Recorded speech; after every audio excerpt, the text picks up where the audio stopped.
Everybody, welcome back to Leosophy.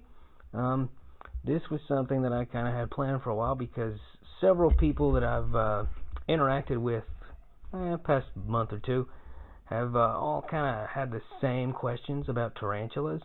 So I thought I would cover like the big mistakes that people have, like the big issues that cause their tarantulas to die. So here are the things you should absolutely not do or absolutely should do to ensure the survival of your new invertebrate pet. And this applies to actually a lot of other vertebrates for the most part, especially other arachnids. So anyway, here we go. One thing that you should never absolutely do is feed them wild-caught prey. If you do that, you're taking risks with a number of factors. For starters, most of the insects that you're going to find out in at least the West are riddled with pesticides, and pesticides are expressly designed to interfere with the nervous systems, to disrupt the nervous systems of invertebrates, and spiders are invertebrates, so that's a bad idea. They'll have a cumulative effect, and they will kill your pet. Additionally, you're going to want to be more careful about even feeder animals that are really, really rich in calcium. I am of the somewhat controversial opinion that feeding your tarantulas with calcium-rich food like vertebrates, like mice, and crickets that have been sort of gut-loaded with special diet, just rich in calcium for reptiles, it actually has an antagonistic effect on the formation of chitin, and that can lead to what's called a wet molt. Now, this isn't 100% verified, and like I said, a lot of people just get up in arms about the idea that they can't feed mice to or hamsters or whatever to their spider, which I think they're just being edgelords anyway. But high quantities of calcium is not something that would make up a natural part of their diet generally. They're really opportunistic predators who very occasionally would get a hold of a vertebrate to begin with, or anything that's really loaded down with calcium. And like I said, calcium is antagonistic to the formation of chitin, which is what their exoskeletons are made of. So yeah, just be real careful about that.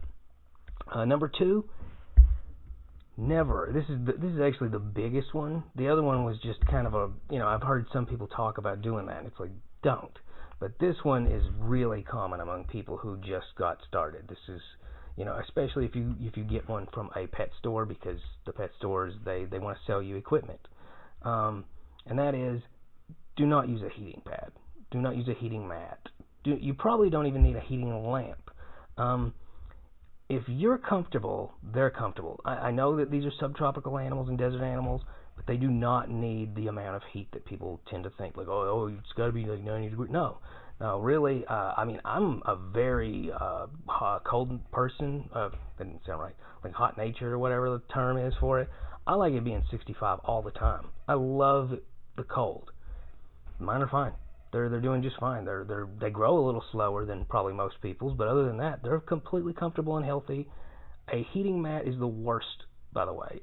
If you live in if you live in like Yukon territory and you do not have a heater and you don't use a space heater, one, what's wrong with you? If you're not even using a space heater and you're that cold, and two, if the internal temperature of a place drops below 65, you might want to use either a space heater or even a lamp. I would discourage the use of a lamp, though. But anyway, the bigged one, though, is the heating mat. The heating mats are very bad for spiders for two reasons. One, they evolved in a circumstance where all the warmth that they have to deal with comes from overhead, the sun. And so as a result, when they get hot, they burrow.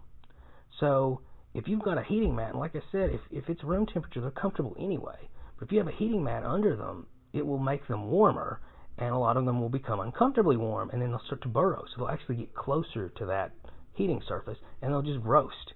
And this happens with scorpions, too. There are people who do that with them. Do not trust the pet stores. They're just trying to sell you a heating mat. They usually don't know what they're talking about with invertebrates anyway, and I don't mean that in a mean way or antagonistic way, but it's just true. You don't need any of that heating stuff. Really, what you need, well, actually, I'll cover that when I get to this next bit, because this is what you really need. Another common misnomer that bleeds into what I'm about to talk about number three. they don't need sponges either. And I hear some people, oh, they don't actually need water, so they live in the desert. First of all, most of them don't live in the desert. Most tarantulas are actually subtropical, and two, even desert animals need water. So this whole no water or just a sponge is a mistake. What you need is a water dish. I usually use the twist-off caps for soda bottles. They're basically free in the sense that, if you're going to have a soda sometime, there you go, you got one. That's all you need is just a water dish, and it should always have water in it because they do drink. It's actually very entertaining to watch them drink, and they're not going to drown. You don't have to worry about that as long as you're not giving like a sling, like a half-inch sling, a flipping massive container that they could fall into. They're not going to drown. They're intelligent enough to know that standing with their book lungs over water for a long period of time will kill them. Most animals have some level of self-preservation, and they're no exception. All you really need to take care of one, like the real setup that they need, is just a small enclosure, 4 to 6 times the size of the animal itself. That's all you need. Substrate. Cocoa fiber is preferred for most people and for most species. And the enclosure itself needs to have lateral ventilation, that is to say holes on the sides. That's very important. If you just put holes on the top, the airflow is not going to function properly. Because they use book lungs to breathe, they need a constant flow of fresh air, and if you put holes on the top, that's not going to function properly, and they will asphyxiate eventually. And then a water dish, like I said before, that's really all they need. So enclosure with lateral ventilation, substrate, cocoa fiber is preferred. It's also dirt cheap, and a water dish. That's it. That's all they need. Depending on whether it's terrestrial or boreal, the substrate you might need a lot or a little. Just depends. That's something I won't even get into since this is more like a beginner's guide anyway, and most beginners are going to have terrestrials to begin with. That's really all they need. The last two are a little less talked about, and I think they should be talked about. And some of it is a little bit speculative. And I realize that. I appreciate that it's more speculative. Some people may disagree, but one's not so much. A lot of beginners, their tarantulas die because they think that they're dead when they're molting, and that's a common misunderstanding. That's something that anybody who has someone take care of their spiders for them, you're definitely going to need to tell them about this in advance, because it would be so easy to make this mistake. When people see dead insects, they see them lying on their backs with their arms folded over their chests or thorax. And so when they see spiders in the same position, they assume that they're dead, but that's not how spiders die. Spiders actually usually die with their legs on the ground. They still curl up, but they're lying on their belly, not on their backs. If you see a spider that's lying on its back with its arms curled, it's probably molting, which is the most dangerous and fragile time of their life. So the best thing to do is to leave them alone. Don't even, if you can, don't even have lights on. Just leave them alone. Don't shake or rattle things. Let them get through that process, because it's a very difficult and arduous process and dangerous. But a lot of people, they'll see that. People who've never kept one before, they bought one, spur them on one at a pet store for their 12-year-old or whatever, and they see it and they throw it out or flush it or bury it or whatever, because they think it's dead, and it's not dead. It is undergoing a molt. And this is the more controversial one, and that is DKS, because very little is known about it. We do know that for the most part it's a death sentence. When a spider does exhibit signs of DKS, they generally do not survive. So what is it? There's a lot of theories, but currently it's really more of a condition. It's a set of symptoms rather than anything clearly defined. What happens when a spider has DKS is it stands for dyskinetic syndrome, which just means moving funny disorder or whatever. And what characterizes it is a spider will move in these bizarre, jerky, almost like Samara from the Ring kind of movements. Almost, really, to compare it to someone, it would be like watching an epileptic move about. The movements are shaky and kind of like Parkinson's, actually, in some respects. You could make that comparison.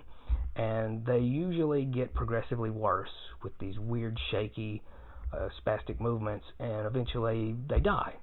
Well, my theory on the matter is I think that it is actually caused by a buildup of toxic compounds that tend to have a very negative effect on invertebrates and not so much on vertebrates. So here's my little theory on the matter. I think that it could be caused by compounds in the air, like essential oils, fabric softeners, body spray, things like that. Just things that build up over time that under normal circumstances they wouldn't be exposed to. But, and this is my opinion, and this may be controversial, but I think that a lot of it is, there's a misunderstanding. A lot of people think that people who have invertebrate pets, that's all they have. But most people who have invertebrate pets, they usually have other pets, including dogs and cats. And dogs and cats get fleas and ticks. And fleas are insects, which is a kind of invertebrate. And ticks are not only invertebrates, they're arachnids. So they're very closely related to spiders. So I think what's happening is an accumulation of exposure to flea and tick treatments that people give their dogs and cats is causing DKS in tarantulas. Now, I know that that's not well established. I know that there's not hard science that shows it. This is completely anecdotal, but I have just noticed a peculiar pattern that the people who often have invertebrate pets, they tend to have DKS when they also pair them with their vertebrate pets. So I think there's a connection there. And also, one of the biggest reasons is, I won't drop names, but there's another YouTuber who actually keeps jumping spiders, and he has dogs and cats. And it just so happens that for the first time I've ever seen, a jumping spider came down with DKS. It was thought to be just exclusively a tarantula trait, a Theraphosidae trait. So for that to happen when it's never been observed before, and it just so happened to be under his circumstances, even he thinks that that was the chief cause of it. So I'm inclined to agree. I think that that is what causes DKS. So I hope that's just a little primer into the things that you need to take care of your arachnid pet. So yeah, that's it. Like, share, subscribe, keep asking questions. Thanks. See ya.